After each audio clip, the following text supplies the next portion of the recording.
next speaker, I tried to get to the conference in Monterey several years. He probably never even opened my mail, maybe whatever, but I never got a return note. I always wanted him to come, so I have to come to Canada to hear from our next speaker, who is the father figure of so many things, William Gibson.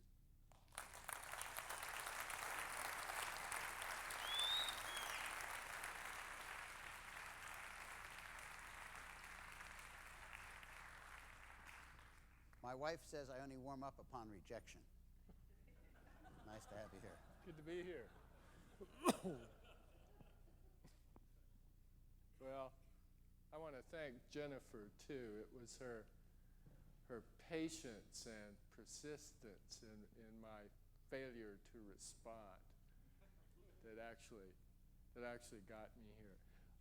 I don't do too many of these. Not just TED cities, but sort of computer, e-commerce, media biz gigs in general. And I think the reason I don't do them is that I actually don't feel that it's proper for me to be part of the discourse. Whatever it is I do that has any relationship to what you do, I actually need to be orthogonal to that, to some extent. I think it's my job to be able to, it's my job to try to see the forest for the trees. And if I listen to you, I'll start seeing the trees, because the trees are really interesting.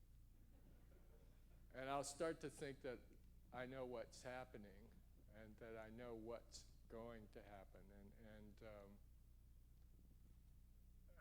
a big part of the secret for me of what I do is that I know I don't know what's going to happen.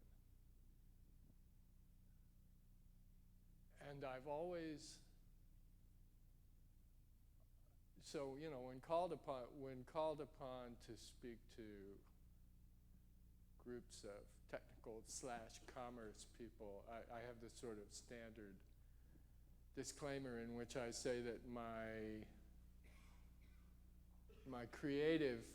creative process is in essence a black box, and that when I talk to you about it, I have to reverse engineer the output in order to guess what they actually did in the black box, and it's usually not much.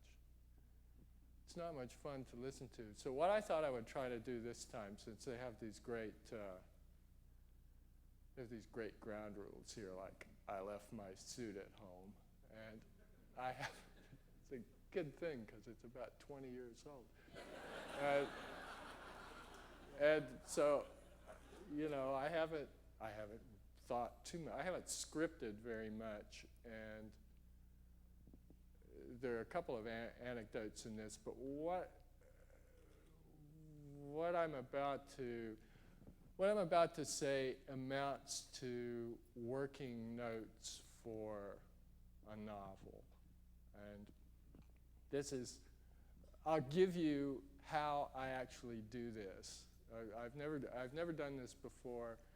It's my fear, which is great in this, is that you'll see how incredibly rudimentary and uninformed my thinking on computers actually is.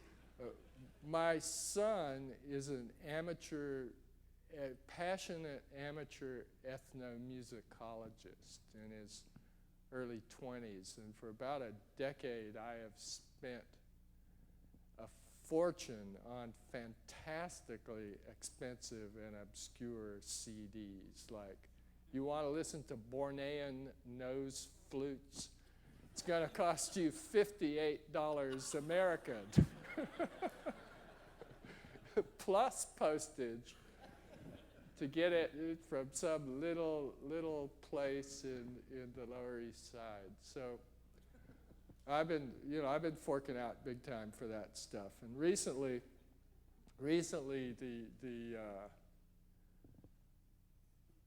the CDs sort of dropped off the Daddy, What'd You Bring Me list. And I said, how come you don't, how you're still passionately interested in this stuff, how come you don't ask me to give me these lists of absurdly expensive specialist CDs? And he said, well, there's this thing called Napster. He said, I get it all for free.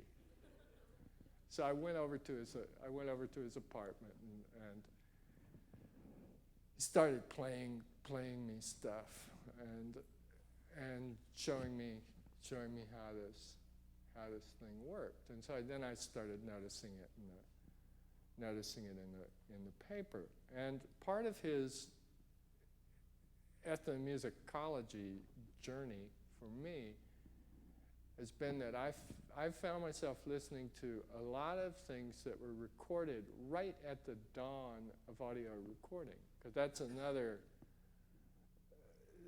side effect of the digital, is that you can now get a copy of just about anything. You can buy a copy of just about anything that's ever been recorded, and it will usually sound better when you listen to it than any Edison wax disc you're liable to stumble across in an attic somewhere. Most of the stuff is off, cylinder.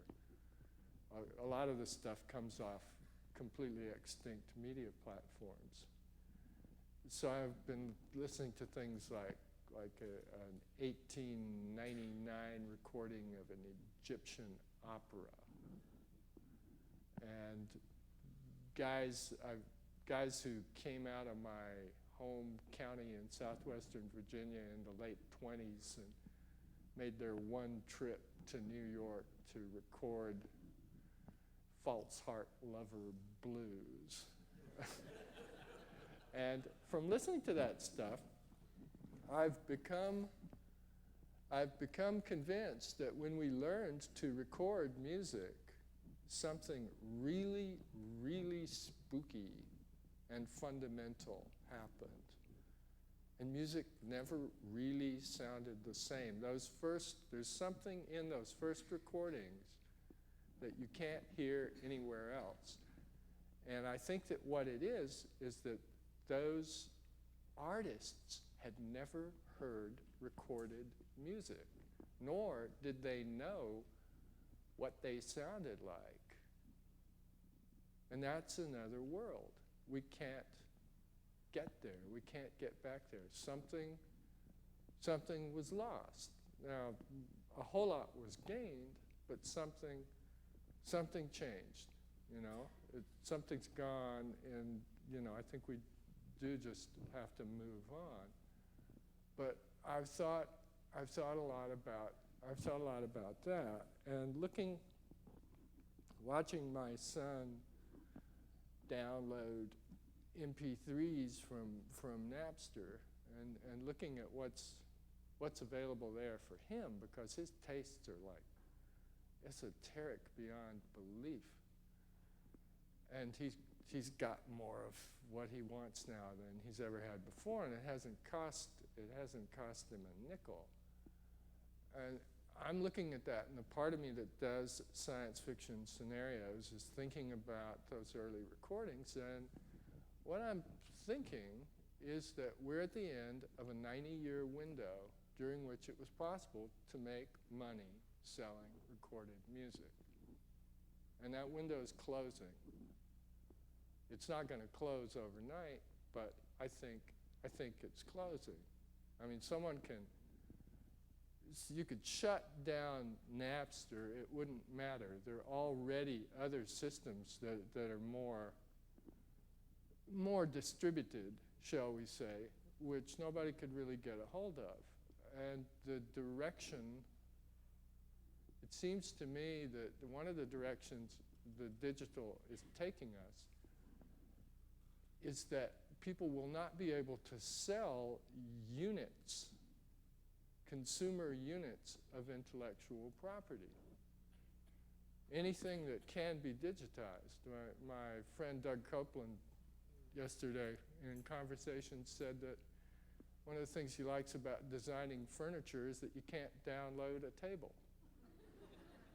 And that's a very real distinction. When everything that's ever been on CD is sitting on somebody's server somewhere, and you can get it and download it for free, and to a large extent, that's already happened. It's a sort of fait accompli. We're still buying. A lot of us are still buying recorded music, and people are becoming fabulously wealthy and famous by recording it and having it commodified and getting it out there. But I think that that's just the mechanism of the machine, because the mechanism that accreted around the technology of audio recording and that sort of copywriting and endpoint retailing has become one of the central things that we do as a culture. It's one of the driving engines of the economy. And it's about to change. And I find myself trying to come up with alternative models, and I'm lucky because mine don't have to really work. They just have to seem sort of plausible, so I can shuffle my characters from one room to another. But if you can't move units at the record store, and live performance on the grand scale is increasingly expensive, what are you left with? As far as I can tell, you're left with patronage, which is how musicians made their livings before the advent of audio recording. You had a certain amount of income from live performance, a certain amount of income from publishing music, and that was it. So I don't actually know enough about the music business to carry that one any further. Although I'm trying to learn. I mean, I do have to resort to research sometimes. And so there you go. That's a little window into my creative process, such as it is. And the other thing I'd like to leave you with is I'd like to put to rest once and for all a question that journalists have been asking me for 20 years. There's always someone who says, "Will we really have chips in our heads?" And last week, an editor at Time asked me that, and I said, "I'm going to answer this definitively." So I thought about it for a while, and I think the answer is probably, but not for very long, and not very often. I think a few people will have that experience, and it will either be a medical experience or some misguided sort of military experience that has something to do with telepresence. And the two reasons why I don't think we're going that way, and why I think the cyborg is going to become a figure of nostalgia, is that, well, from a neurobiological point of view, a computer chip is a big shard of glass, and it makes about as much sense to try to interface one of those with your neurological system as it would be to put a steam engine into your head. There's a sort of fundamental inelegance of scale. We're working there. But the big reason, I think the big reason is that in an evolved digital community, everything is an interface device. When your toothbrush and your refrigerator are in effect smarter than you are, and they talk to each other and you all the time, you don't need anything plugged into your head. And in fact, I think what people would be more likely to pay for in that scenario would be something that gave them the illusion of not being connected. Yeah. So, and that's about it for me. Thank you. I'm really enjoying this.